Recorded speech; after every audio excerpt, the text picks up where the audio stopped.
Hi everyone, my name is JC and this is my connectionism model.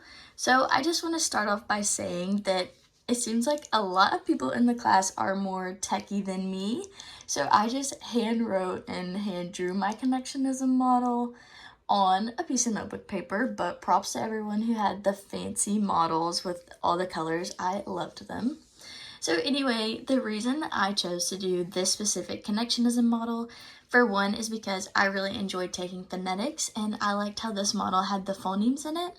And I also really liked transcribing in phonetics, so I just liked that I would be able to transcribe if I used this specific example. And then also after I chose my language sample, the child in the sample was pretty intelligent. She had a pretty big vocabulary. And so the only thing she really did wrong, I would say, was her pronunciation of phonemes. So this just furthered why this was the best example for that specific language sample.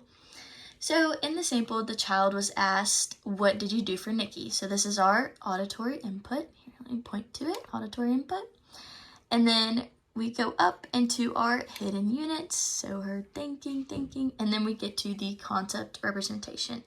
And this was, "I got her a shark." So this is what the child wants to say, what she's thinking about, what she wants to say. So then we have some neurons going on right here, and then our articulation output. So I'm going to try my best to kind of pronounce it how the child did, but it's going to be a little choppy and awkward, so let me try my best. So she said, "I got her a shark." And I went ahead and tried to put the diacritics on the T and the K just because there wasn't an audible ending sound out of those two letters. It just, her mouth went there, but it didn't audibly come out. So I went ahead and did that just to help you understand how she said it. So for this specific connectionism model, I think that this is a great example of the phonological aspect in language development, especially since this specific child had a pretty good areas like semantics and even her grammar as a 3-year-old. I think she was 3 or 4 was really good. So since the only thing she kind of messed up was her sounds, I think that this is a great way to show the phonological aspect in language development, to show how the child is pronouncing phonemes.